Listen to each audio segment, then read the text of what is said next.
dimasukkan adalah niat, bab niat. Innamal a'malu binniyat.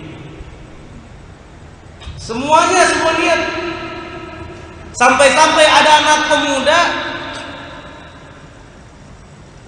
ini dia niatnya hijrah bukan karena Allah, tapi pengen mendapatkan perempuan cantik namanya Ummu Qais.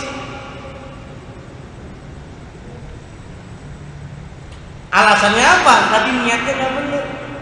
Kan hijrah kan benar tuh, jihad. Tapi niatnya bukan karena Allah. Yang didapatkannya tadi manawa apa yang dia niatkan. Maka dikenal pemuda itu dikategorikan muhajir Ummu Qais. Udah pergi haji 50 kali. Yang disebut pergi haji. Tahu dulu film ada siapa? Haji Muhyiddin. Kita pergi haji 3 kali. Bagaimana? Kita tidak maksud yang jelas tadi apa? Saya ingat ada dalam sebuah kitab yang sering dikaji dalam pesantren-pesantren. Ada ungkapan Syekh Januji dalam Talim dia menyatakan tentang masalah tadi amal kebaikan, Pak. Amal keburukan. Itu ada yang menarik. Dia mengatakan kam min amalin yatasawwaru bi suratil a'malid dunya yatasawwaru bi suratil a'malil akhirah bi husnin niyyah. Itu jawabannya. Apa artinya? Berapa banyak orang yang melakukan amal perbuatan berupa dunia, tadi bantu orang, senyum, enggak galak, kerja karena Allah. Itu walaupun kerjanya dunia dinilai ibadah oleh Allah. Berupa perbuatan akhirat dinilai oleh Allah sebagai ibadah. Kalau kita kerja, Pak, mencari rezeki, kita luruskan mulai dari sekarang ini. Karena Allah Subhanahu wa ta'ala kita akan memperoleh ajroni, 2 pahala, 2 ganjaran. Ganjaran apa? Yang pertama dinilai ibadah. Yang kedua bukan hanya ibadah, karena kerja kita maksimal, ikhlas, gak menggerutu, kerjanya profesional. Kemudian apa lagi? Dia kreatif, inovatif, maka dengan sendirinya, Pak, jabatannya naik, karirnya naik, uangnya juga, pendapatannya juga naik. Itu kenapa? Bi husni niyyah. Assalamualaikum warahmatullahi wabarakatuh.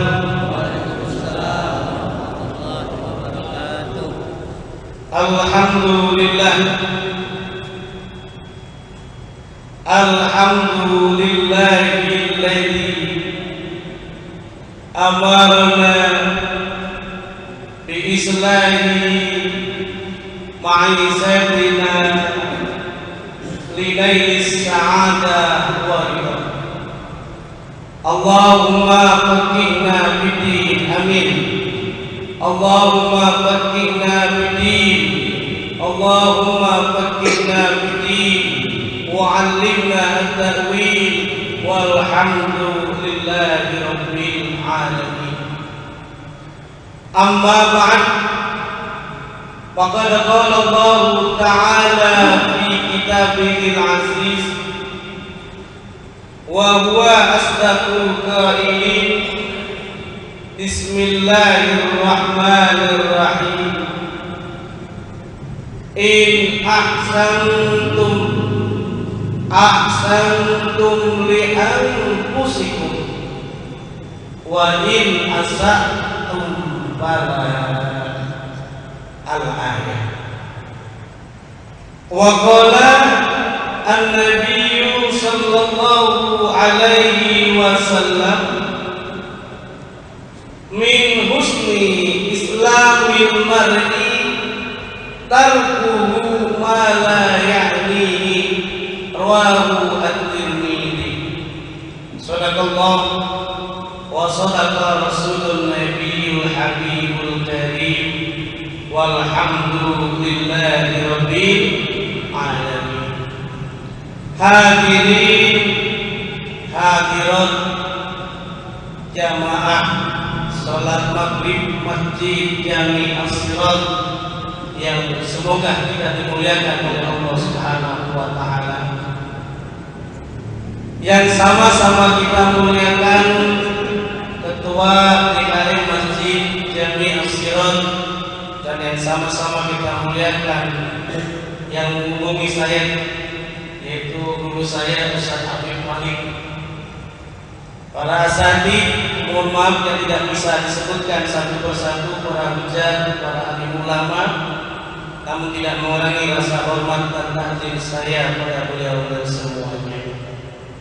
Alhamdulillah, pada malam hari ini walaupun hujan rintik-rintik, tapi semangat untuk thalabul ilm, alhamdulillah semangat. Semoga kita melangkahkan ini akan dinilai oleh Allah sebagai ibadah buat kita semuanya. Bahkan orang yang menuntut ilmu, Rasul menyatakan maka dimudahkan untuk masuk surga. Man salaka yaltamisu bihi ilman sahhalallahu lahu thariqan ilal jannah. Jadi orang yang belajar ilmu insya Allah dimudahkan oleh Allah Subhanahu wa ta'ala.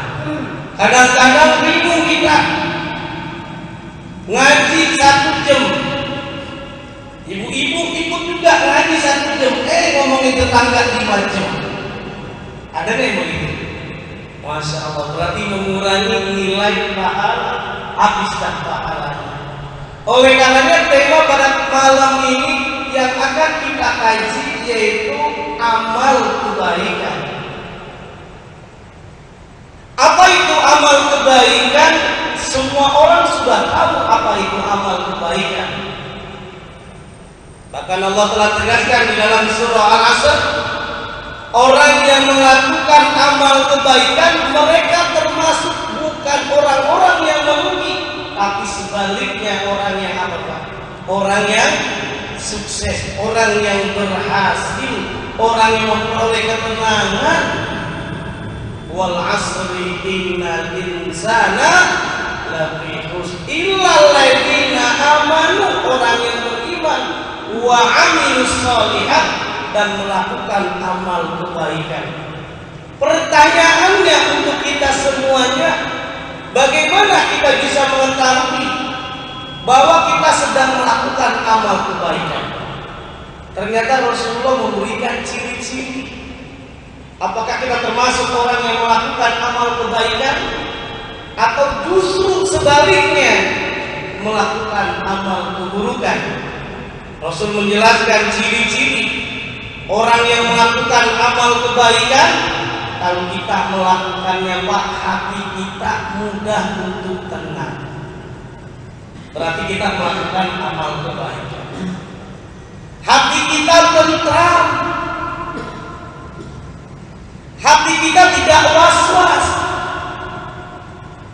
Kita tidak termasuk dikategorikan andilau. Apa itu andilau?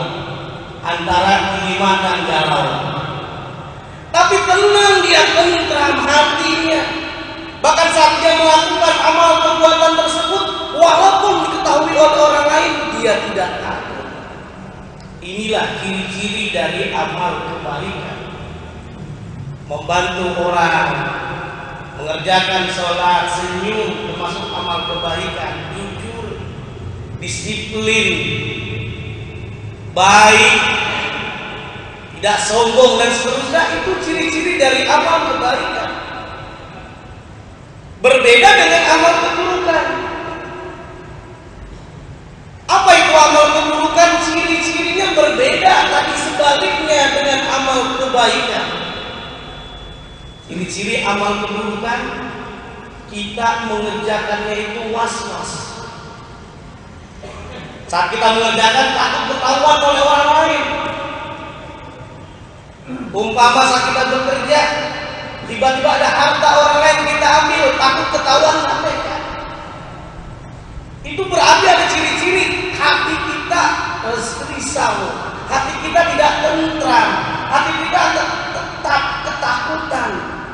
Sebagaimana Rasulullah menyatakan dalam hadis yang diriwayatkan oleh Imam At-Tirmidzi, al-birru husnul khuluq. Amal kebaikan itu termasuk dari bagian etika, termasuk dari akhlakul karimah.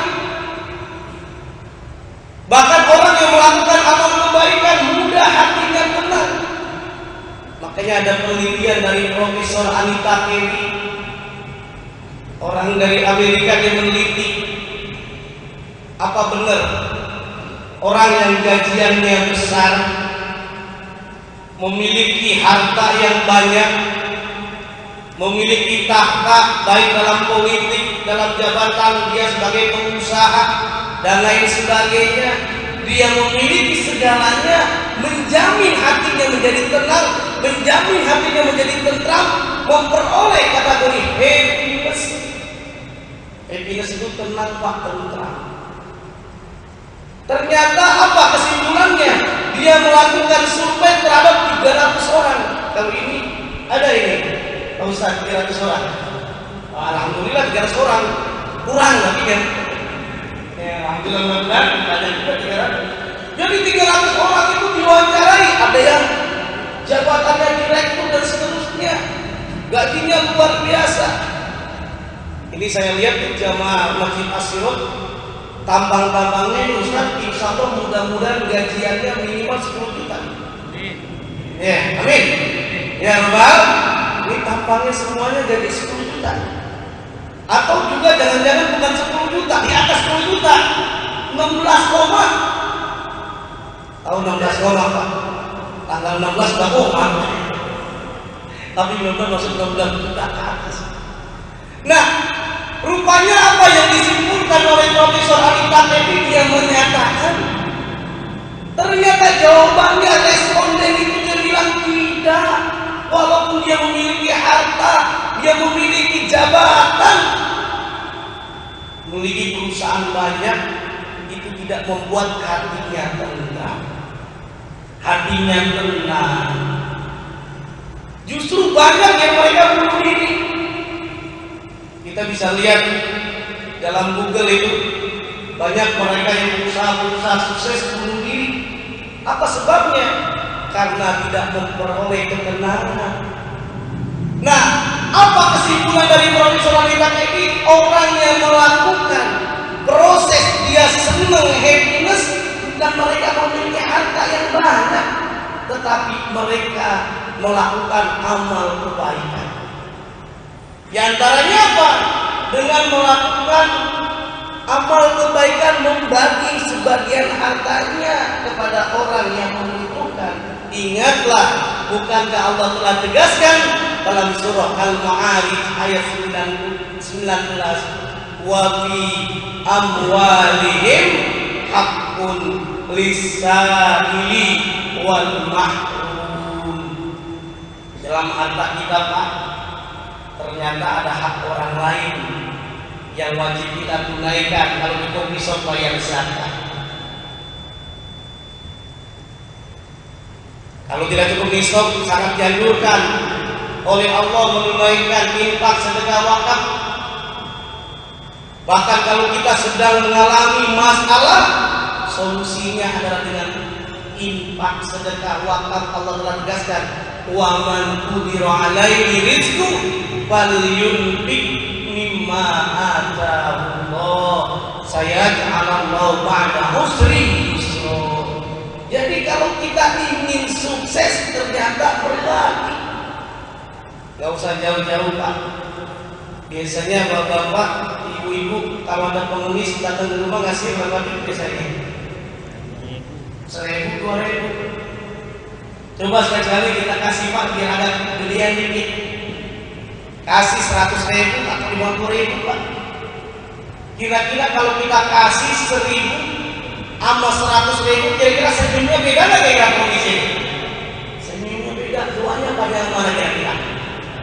Hah? Doanya pada yang mana itu? Yang 100.000. Coba kita renungkan saat kita memberi. Kalau kita coba praktekkan, apalagi kalau lebih bagus lagi. Kita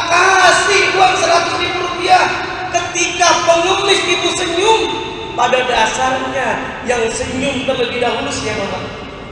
Adalah diri kita sendiri. Oh alhamdulillah, saya bisa memberikan amal kebaikan. Saya termasuk orang-orang yang bermanfaat.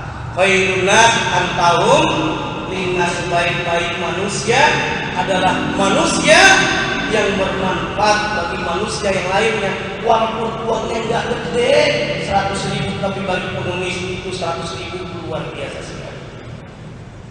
Berbeda kalau kita tidak melakukan amal kebaikan yang menurut Rasulullah. Orang yang melakukan amal keburukan Rasulullah menyebut sebagai perbuatan dosa. Wal ithmu mahaka fi nafsik. Orang yang melakukan amal keburukan termasuk dari bagian dosa. Apa ciri-ciri dosa tersebut? Amal perbuatan tersebut dikategorikan buruk. Mahaka fi nafsik. Hati kita itu goncang, jiwa kita itu enggak tenang. Umpamanya anak kita lagi ujian nasional, walaupun alhamdulillah sudah yang lulus gitu ya. Coba kita lihat Pak, kalau anak kita UN dia jujur, itu nikmat. Mau ketahuan dia nggak takut. Tapi kalau dia tidak jujur, menyontek umpamanya, kira-kira dia takut ketahuan nggak Pak? Takut ketahuan oleh pengawas, oleh guru, nanti nggak lulus. Itu ciri-ciri dari perbuatan dosa. Kita mengambil harta orang lain, mencuri motor, mobil, begal. Maka coba kita lihat Pak, dengan mencuri tersebut dalam Islam itu dilarang. Apa sebabnya? Islam menghargai hak milik orang. Menurut As-Satibi, bahkan menurut Syekh Al-Imam Al-Ghazali, dia menyatakan ada namanya maqasid syariah. Tujuan Islam itu luar biasa, melakukan amal kebaikan. Saat kita melakukan amal kebaikan bukan untuk orang lain, tapi buat siapa Pak? Buat diri kita sendiri, walaupun buat orang lain bermanfaat. Bukankah Allah telah tegaskan dalam surah 17 ayat 7, Allah menegaskan in ahsantum li anfusikum wa in asatum falaha. Jika kamu melakukan amal kebaikan bukan untuk siapa-siapa, buat siapa Pak? Buat diri kita sendiri. Kalau kamu melakukan amal keburukan buat siapa? Buat diri kita sendiri. Ada renungan yang sangat menarik buat kita semuanya. Kalau kita dikasih bola karet, kemudian kita lemparkan ke tembok, ke dinding, kita lempar bola karet, kira-kira bolanya balik lagi ke kita. Ini simbol yang Allah telah tegaskan tadi. Orang yang melakukan amal kebaikan ketika dia lempar, membantu orang lain, maka akan balik lagi kepada dia. Kalau dia baik terhadap tetangganya, memberikan makanan, minuman, maka suatu saat kita tidak pamrih. Suatu saat tetangga ngasih nggak kira-kira? Pasti ngasih. Tapi kalau kita jahat sama tetangga, gimana kira-kira? Tetangga itu dijahatkan. Makanya simbolnya tadi seperti bola karet, semakin kita lempar dia akan balik lagi kepada kita. Ini karena kalau bapak-bapak dikasih masing-masing balok, kalau kata orang Ciputat balok, kalau kata orang kebun jeruknya apa?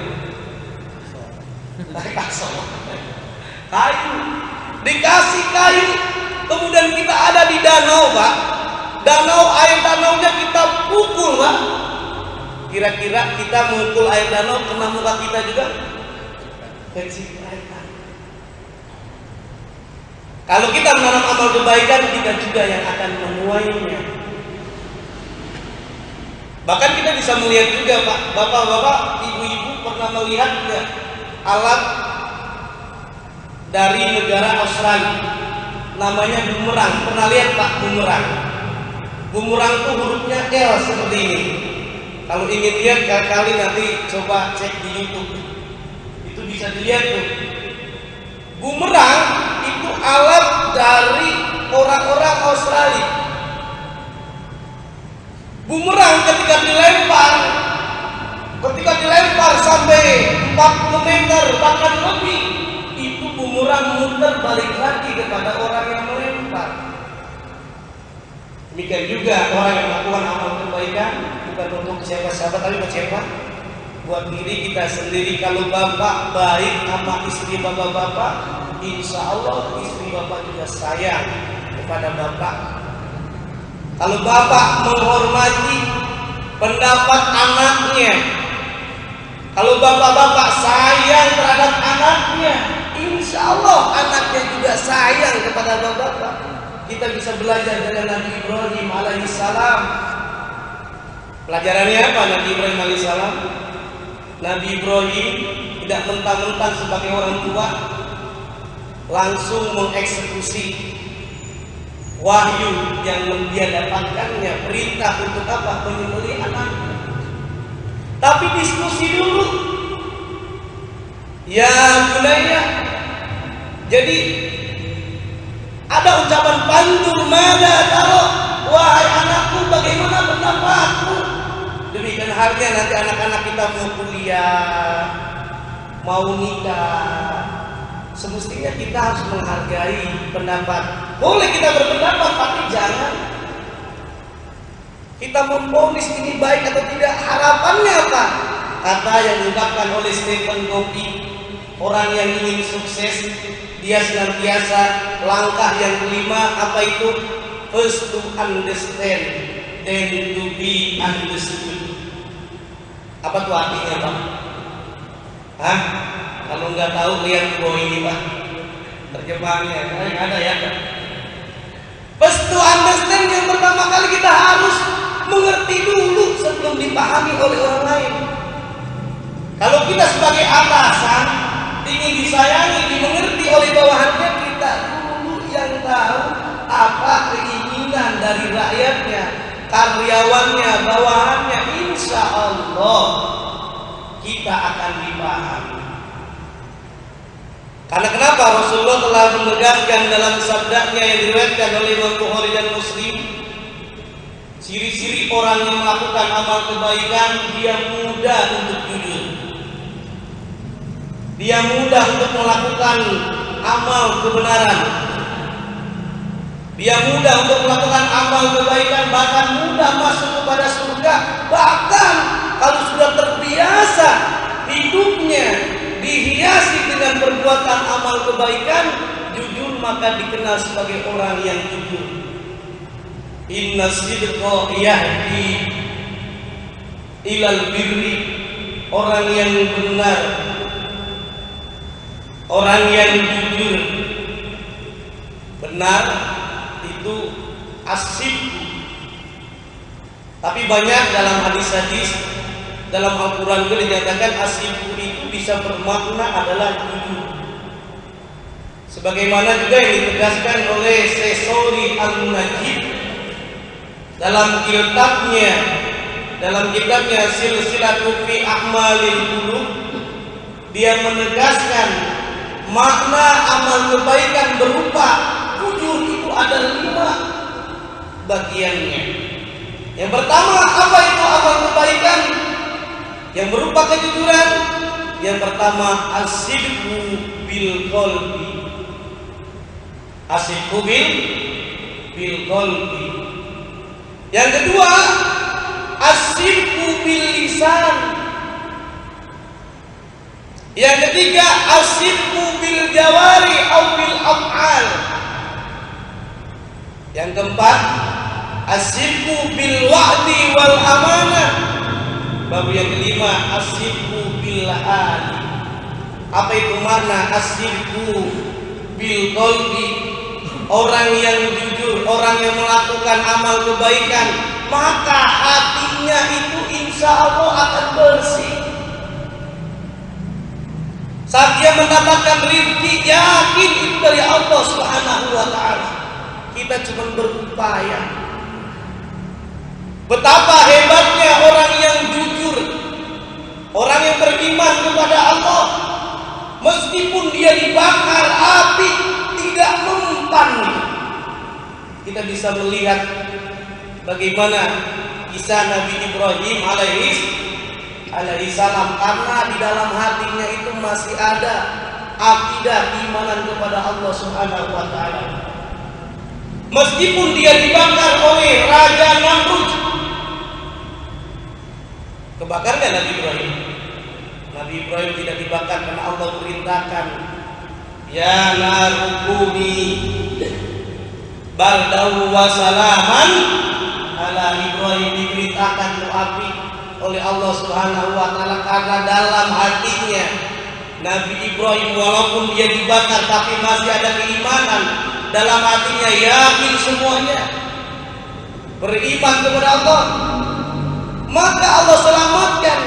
Tapi jangan sampai jamaah masjid Asyirat itu ngamalin mentang-mentang ada api gede namanya diganti, mentang-mentang namanya Budiman. Di sini ada nggak Budiman? Ada nggak mana Budiman? Udin ada Udin? Oke, namanya Udin diganti, bukan Ibrahim. Wah, ini dalam Al-Quran kan Nabi Ibrahim diselamatkan. Saya baca dah kalau begitu. Ada api gede, dia kan dia pakai tangan satu. Wah, ini mau coba kan? Ya narukuni bardan wa salaman ala Udin. Insya Allah Pak, insya Allah. Kenapa usul? Jadi yang sangat penting itu apa? Yang ingin saya sampaikan, Allah menyelamatkan Nabi Ibrahim karena dalam hatinya ada keimanan, ada kejujuran yang luar biasa. Allah Ahad, Allah Esa. Makanya asyidqu bil qalbi, ini jujur dalam hati, maka indah rasanya. Kita berbicara dengan hati berbeda dengan emosi. Coba kita lihat, praktekkan dalam sehari-hari dalam kehidupan kita. Kalau bapak-bapak berbicara dengan anaknya, dengan istrinya, dengan keluarganya, dengan tetangganya, tidak pakai emosi, itu berbeda, nikmat rasanya. Apalagi kalau berbicara dari hati ke hati, dia merasakan nikmat. Asyidqu bil qalbi, yang kedua asyidqu bil lisan. Apa maksudnya? Jujur dengan lisan. Jujur dengan lisan ini harus diseimbangkan, sinergi, nyambung antara yang dalam hati dengan yang di lisan. Ketika suatu saat bapak-bapak lapar perutnya, ditanya sama temennya, bapak siapa namanya? Pak Iwan. Pak Iwan ditanya, padahal Pak Iwan belum makan dari pagi, ditanya sore, Pak Iwan udah makan belum? Ya kan? Dia bilang apa? Udah. Kira-kira jujur nggak gitu? Enggak. Yang di lisannya dengan yang di hatinya, yang dialaminya itu berbeda. Itu dikategorikan tidak jujur. Mohon maaf yang sering kita lakukan, sadar atau enggak sadar Pak. Saat kita janjian sama kawan kita, tiba-tiba kita masih di rumah, ada yang nelfon, udah sampai mana? Udah sampai Kebayoran. Padahal masih, ya Allah. Kita coba belajar untuk jujur. Nabi jujur. Dari sejak kecil udah dikenal dengan Al-Amin, maka dikenallah dengan Al-Amin sampai kenabiannya, sehingga Islam sampai tersebar ke muka bumi karena menggunakan konsep staf, siddiq, tabligh, amanah, fatonah. Makanya dikatakan asyidqu bil lisan, jujur dengan lisan kita. Yang ketiga, asyidqu bil jawarih. Apa yang dimaksud dengan siddiq jujur dengan jawari, dengan perbuatan, kita sinergikan, kita kaitkan, berlawanan atau tidak? Kira-kira hati kita dengan lisan kita, dengan perbuatan kita, atau jangan-jangan kita cuma omdo tahu Pak? Omong doang. Di dalam Islam harapannya adalah tidak hanya dalam hati kita saja, bukan hanya dalam lisan kita saja, tapi kita praktekkan. Inilah yang ditegaskan oleh Ibnu Rus dalam kitabnya Bidayatul Mujtahid. Apa itu arti iman? Iman itu kan bermakna tasdiqun bil qalbi, kemudian wa taqrirun bil lisan, wal aqalu bil arkan. Jadi secara sederhana inilah makna iman. Karena iman dalam sebuah bangunan masjid adalah fondasi, Pak. Kalau fondasi sebuah masjid tidak kokoh, kira-kira kuatnya itu bangunan ini, maka tidak akan kuat. Makanya pelajaran amal kebaikan, coba ini. Kenapa tema ini saya ingin sampaikan kepada hadirin hadirat? Karena sekarang sudah marak di media cetak, di media elektronik, banyak pedagang-pedagang yang berlaku, oknum-oknum yang berlaku curang, yang ditemui oleh tim investigasi, bahkan banyak mereka yang dipenjara. Apa alasannya? Ingin keuntungan yang sesaat. Yang belum lama ini ditemukan es biasanya buatnya dari air yang dari sumur, dari air keran, getpak. Ini dari air apa? Sungai yang sudah terpolusi oleh air. Itu menurut kesehatan, menurut dokter, itu banyak bakteri-bakteri, walaupun dieskan sampai batu, tapi kalau sudah mencair itu kembali lagi itu bakteri tersebut. Makanya bahaya sekali, makanya ditangkap. Kenapa ditangkap? Karena ulangnya in ahsantum li anfusikum wa in asatum balaha. Jika kamu berbuat baik untuk kita, kalau berlaku buruk buat kita bisa belajar dengan Nabi Sulaiman alaihissalam yang Allah abadikan dalam surah An-Naml ayat 40. Allah menegaskan, mengabadikan ucapan Nabi Sulaiman. Nabi Sulaiman mendapatkan kekayaan, Nabi Sulaiman mendapatkan harta, Nabi Sulaiman mendapatkan istri yang cantik. Apa ucapan Nabi Sulaiman? Nabi Sulaiman bersyukur kepada Allah Subhanahu wa ta'ala. Dalam lisannya, oh ini semuanya pemberian dari Allah. Tidak hanya dalam lisannya, dia buktikan dengan lisannya mengucapkan alhamdulillah. Dia praktekkan dalam kehidupan sehari-hari, melakukan amal kebaikan. Sebagaimana Allah telah tegaskan, ucapan Nabi Sulaiman, hada min fadli rabbi. Ini semuanya harta, semuanya karunia dari Allah Subhanahu wa ta'ala. Nabi Sulaiman menyatakan, liyabluwani, Allah ingin menguji kita, Allah ingin menguji saya. Azkuru am akfur, apakah saya termasuk orang yang bersyukur atau tidak, atau kufur? Nabi Sulaiman menyatakan, man syakara fa innama yazkuru li nafsi. Orang yang bersyukur buat dirinya sendiri, bukan untuk orang lain. Kita bisa belajar dengan sahabat Abdurrahman bin Auf. Awalnya dia kere, awalnya miskin, tapi bisa sukses. Apa rahasianya? Rahasianya bekerja keras. Yang terakhir, bukan hanya bekerja keras, tapi bersedekah. Yang menarik, bersedekahnya sahabat Abdurrahman bin Auf itu sampai 40.000 dinar sampai 50.000 dinar. Sekarang pertanyaannya, kalau diuangkan Indonesia berapa kira-kira? 1 dinar itu kurang lebih uang Indonesia, uang emas, uang dinar itu 4,25 gram emas. Kalau 1 gram emas sekarang berapa ya ibu? Biasanya tahu-tahu emas kan ada? 500. Di BSM itu ada 550, biar gampang itu 500. Berarti berapa 1 dinar? 500. dikali 4,25 gram emas itu 1 dinar. Berapa? Kurang lebih 2.125.000 rupiah. Kalau Abdurrahman bin Auf, sahabat Rasul, dia bersedekah sampai 40.000 dinar, 40.000 dinar kita itu Pak. Berarti 1 dinar di Indonesia kan harga sekarang kurang lebih 2.125.000 rupiah dikali 40.000 dinar. Berapa hasilnya? Hitung dulu Bapak.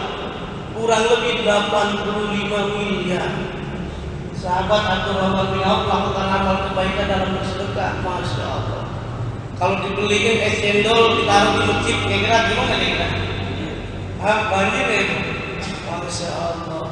Justru bertambah emang janji Allah. Kalau kita yakin, insya Allah bukan kalau berikan minimal 10 kali lipat sampai 700 kali lipat, wajar saja. Sekali lagi harapannya kita melakukan amal kebaikan bukan amal keburukan. Wal ithmu ma hada fi nafsik wa karita ayat alainas. Kalau amal keburukan berbeda Pak. Ini diterusin pakai 5 menit lagi ya, kita harus mengikut yang ada gitu ya. Baik, tadi sampai mana? Jadi lupa nih. Dinar ya. Coba 40.000 dinar itu kurang lebih 85 miliar. Kalau 50.000 dinar berarti kurang lebih 106, sekian miliar. Masya Allah. Belum sahabat yang lain, sahabat Umar, Utsman dan sebagainya.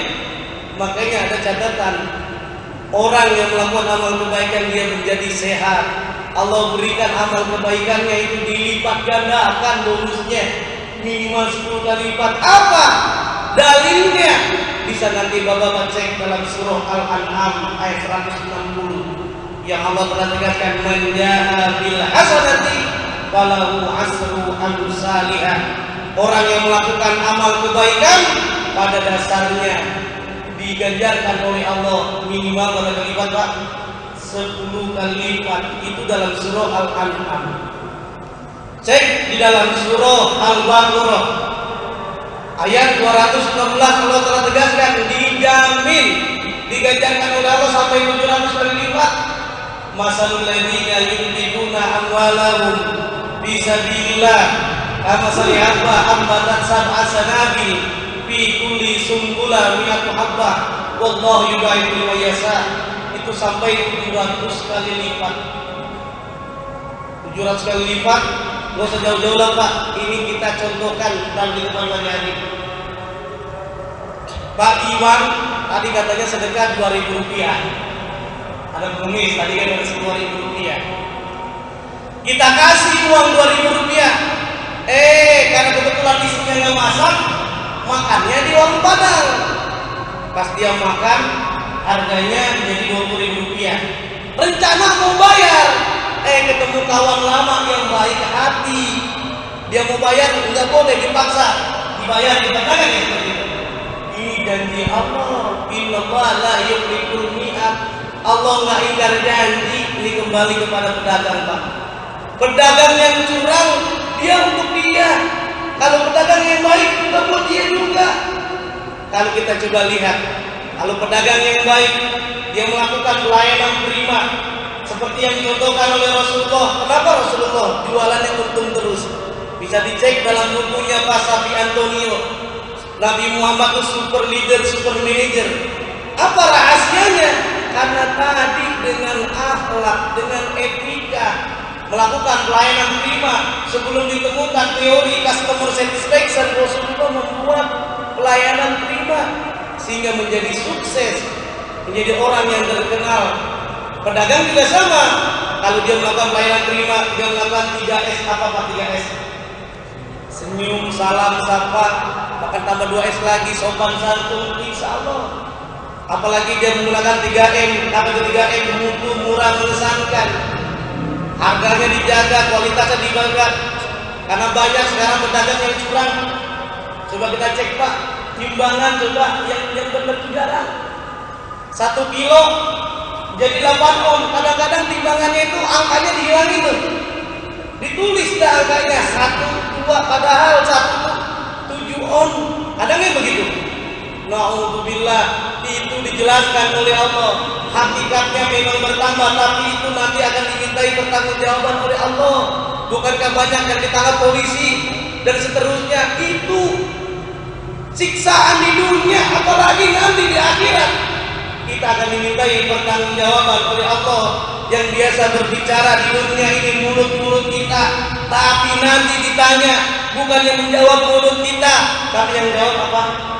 Tangan kita. Al-yawma nakhtimu ala afwahihim wa tukallimuna aydihim wa tashhadu arjuluhum bima kanu yaksibun.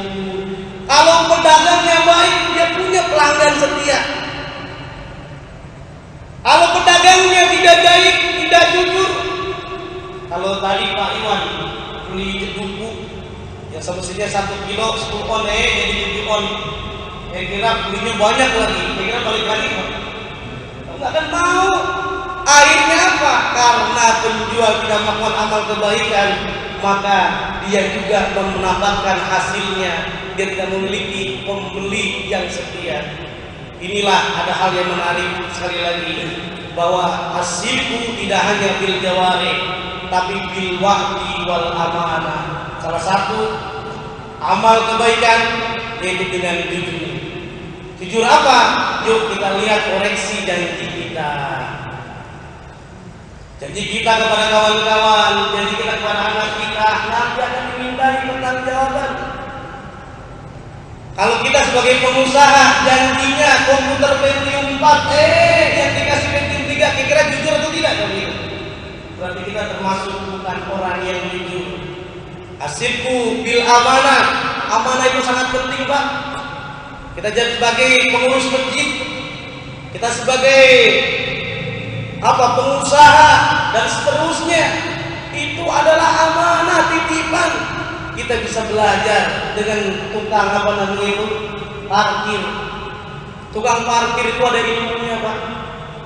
Tukang parkir walaupun yang parkir mobilnya bagus-bagus, walaupun motornya bagus-bagus, dia tidak sombong karena udah tahu diri dia. Apa sebabnya? Bukan punyanya, cuma titipan. Ada pelajaran lagi ketika motornya diambil oleh orang lain. Coba tukang parkir nggak dimarah-marah. Apa sebabnya? Itu titipan yang ngambil ya sudah. Ini pesan buat kita semuanya. Harta kita, jabatan kita cuma titipan. Kalau udah diambil oleh Allah melalui gempa bumi di Nepal, ribuan orang meninggal dunia.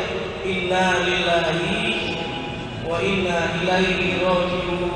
Gelombang tsunami dan sebagainya, pesawat, banyak yang meninggal. Ini diduniakan, hidup di dunia cuma sebentar. Walal akhiratu khairul laka minal ula. Kehidupan yang kekal adalah kehidupan di akhirat. Yang terakhir yaitu asyirku bil hali. Asyirku bil hali itu ciri-cirinya kalau kita benar antara realita dengan fakta itu sesuai. Semoga kita bisa melakukan amal kebaikan, karena lagi-lagi bukan untuk orang lain, tapi buat siapa Pak? Buat diri kita sendiri. Man amila sholihan falinafsi wa man asa'a fa'alaiha summa ila rabbikum turja'un. Itulah yang Allah tegaskan dalam surah Al-Jasiyah, yang maknanya sekali lagi sama, orang yang melakukan amal kebaikan bukan untuk orang lain.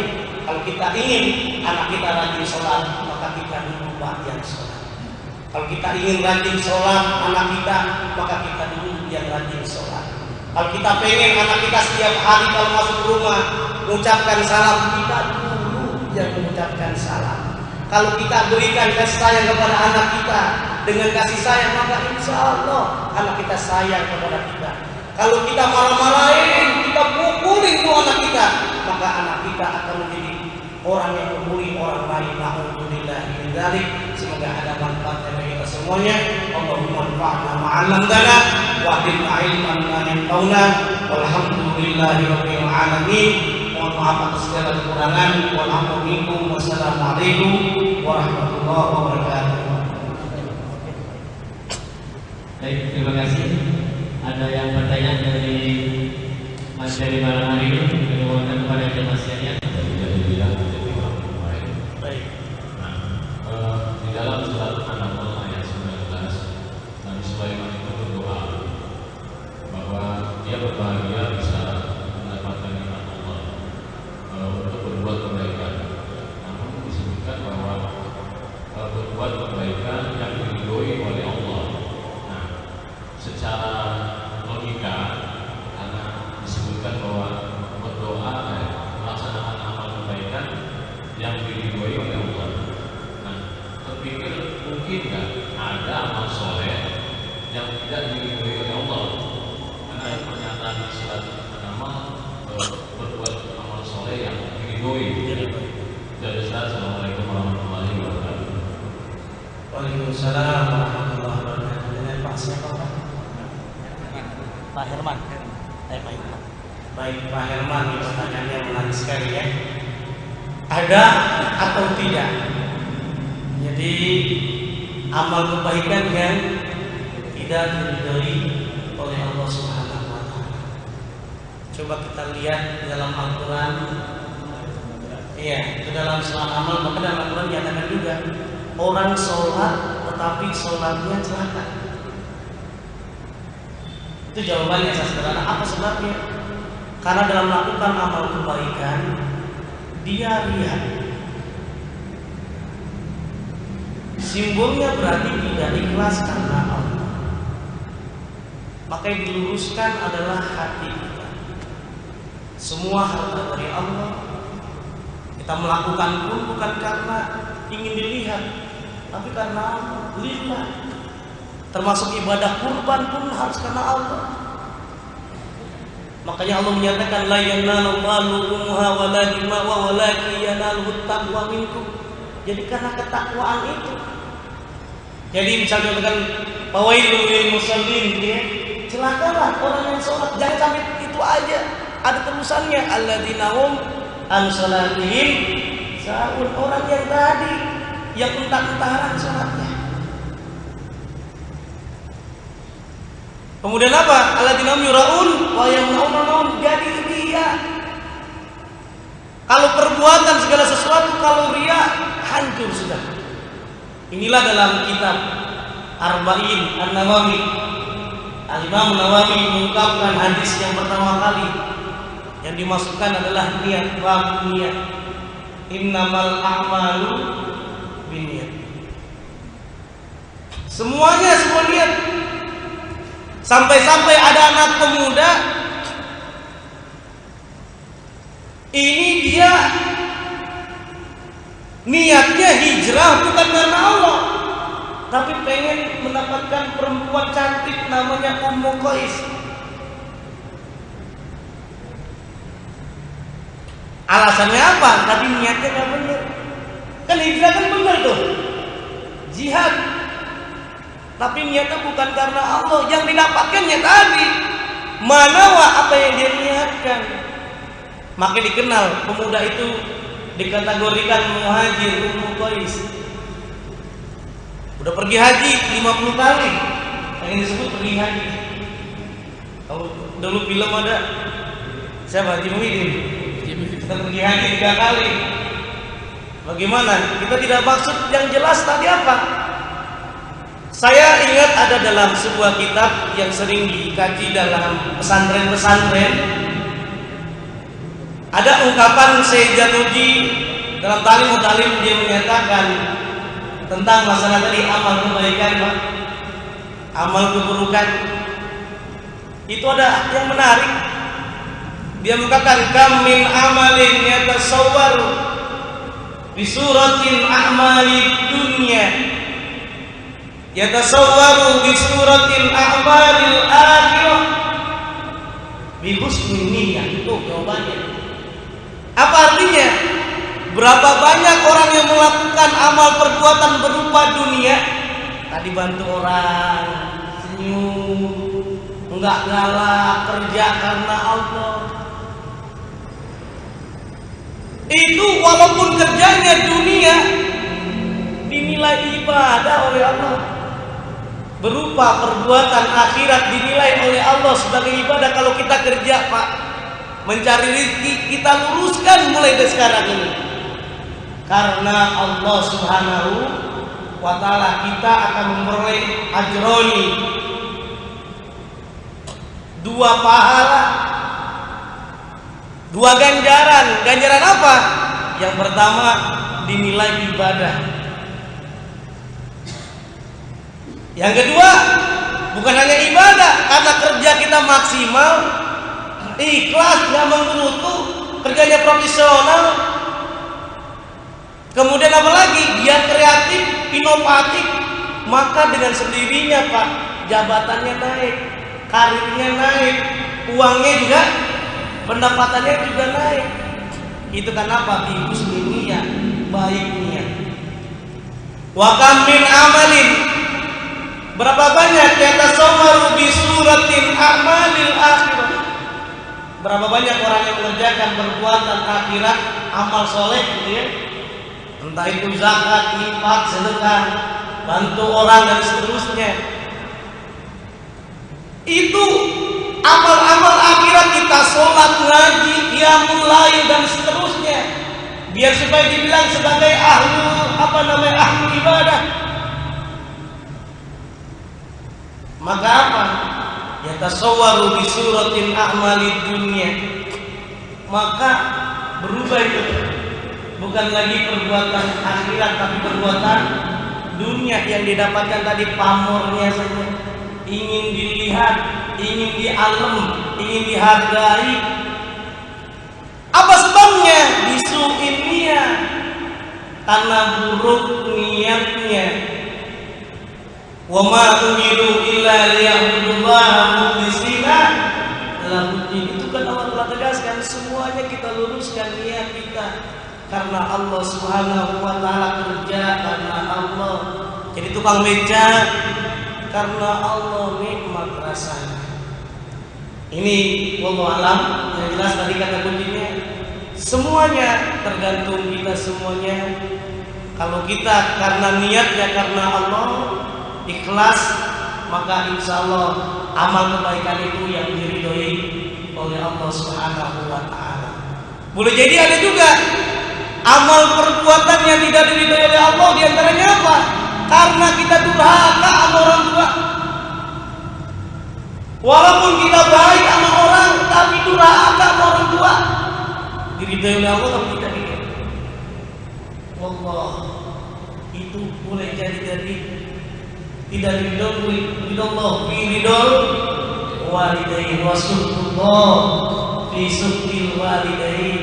Jadi kata kuncinya, ridho itu Pak, di dalam kita ini ada 3 Pak ridho Pak. Hidup di dunia ini pertama lillah, karena Allah kita sholat, karena Allah Subhanahu wa ta'ala, haji karena Allah, watimul hajjah wal umrah lillah, semuanya lillah. Ridho Allah. Yang kedua ridho orang tua. Yang pertama tadi apa? Ridho apa Pak?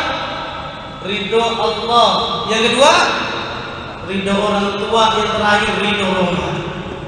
Oh itu lain ya. Yang dua ada ridho Allah dan ridho orang tua. Allah.